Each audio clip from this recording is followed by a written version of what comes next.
Hello everybody, and welcome back to my basement. I am very excited because today I have something that I haven't done in a while. We're doing a mask review today because we are talking about the Dye i5.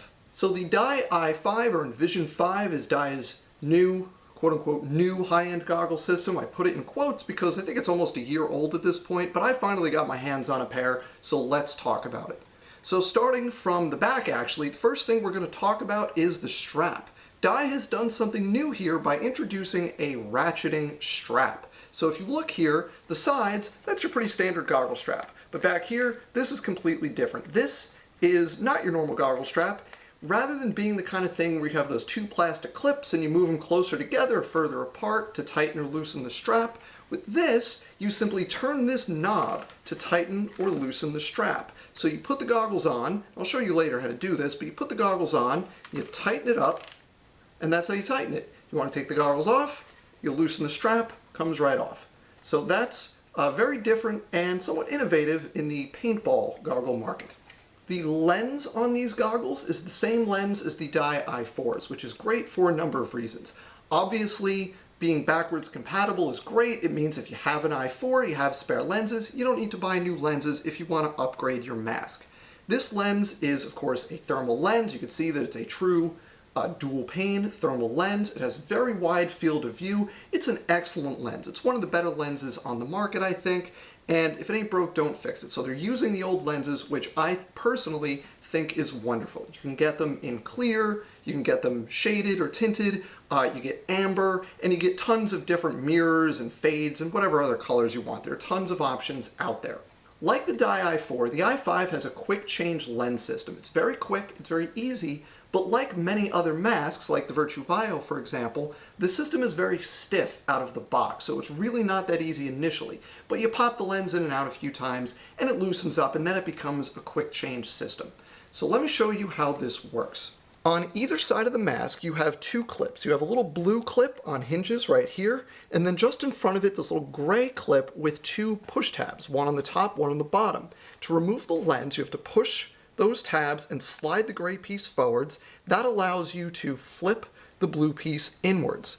That disconnects the lens from the clip, and you do that on both sides, the lens pops right out. To replace the lens, you put it in, flip the blue piece back into place, then slide the gray clip backwards to lock the lens. Once you loosen up the various parts, it's very simple, very quick, and very easy, but initially moving those that gray clip, and particularly pushing down those tabs while moving the clip, is a little bit stiff, so it takes a little bit of work.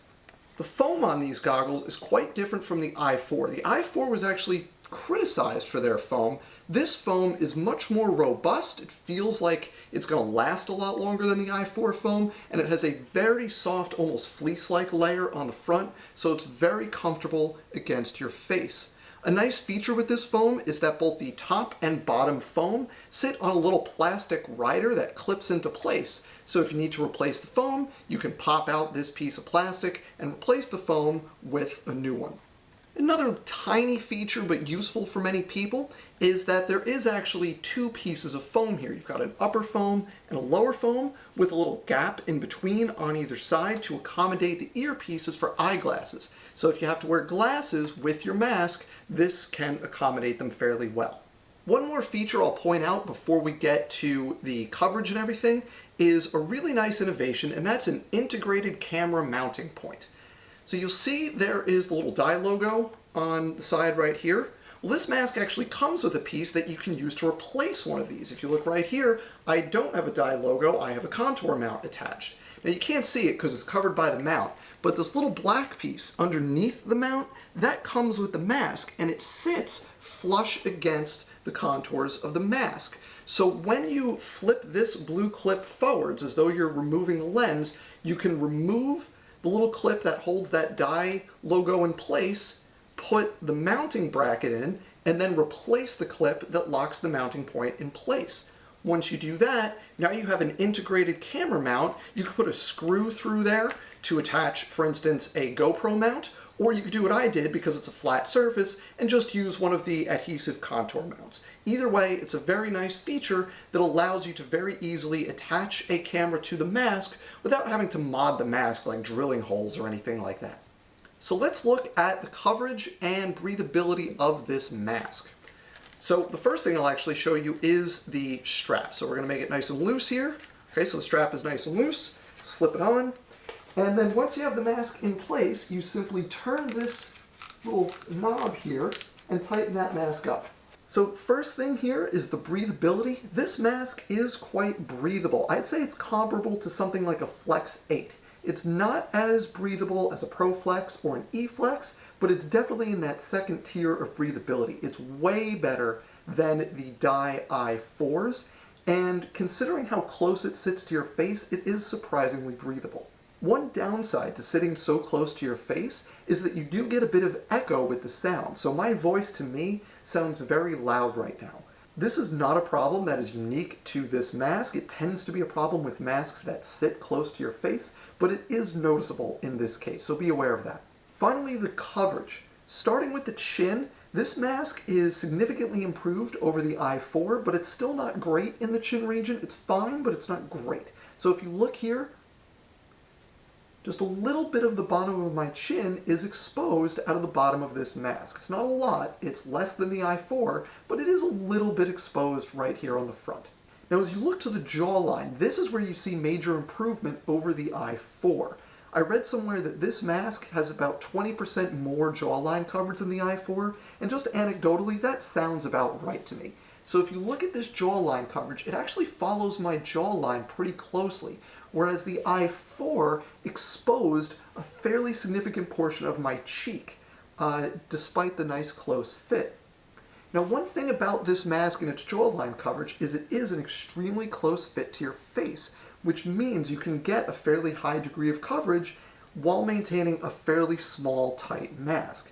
This is in contrast to something like the E-Flex, where you have a fairly large mask, but despite the large face mask on the E-Flex, this mask actually offers better jawline coverage because it sits close to your face. The E-Flex is larger, but it sits so much further off your face that your jaw and cheeks are more exposed.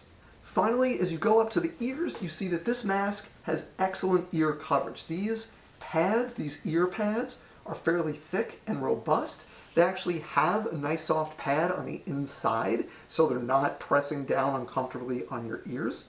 And you can see that even my earlobe is not exposed at all right here, which is not the case for many, many masks. It's actually kind of difficult for me to find masks that will fully cover my earlobes. But this mask does it, and actually almost covers the corner of my jawbone right there, which is somewhat unusual. Oftentimes there's a lot of exposed skin in this region, but this mask does a really good job covering it. So 2 thumbs up for Dye for their ear and rear jawline coverage. So the last thing to talk about here is, of course, the price. And because it's Dye, I'm sure you can guess, this mask is oh my god expensive. This mask, new for the baseline version, is about $180. That being said, you get a lot of great features here. So while in terms of features, this may very well be the best paintball mask on the market, I don't necessarily think it's the best value on the market. Consider, for example, you can get an Empire E-Flex for $70 or $80 or $90 new right now. And as a player, you have to decide if you're willing to shell out the $180 for this mask. But the Dye i5 really is one of the best paintball masks on the market right now. Thanks for watching. See you soon.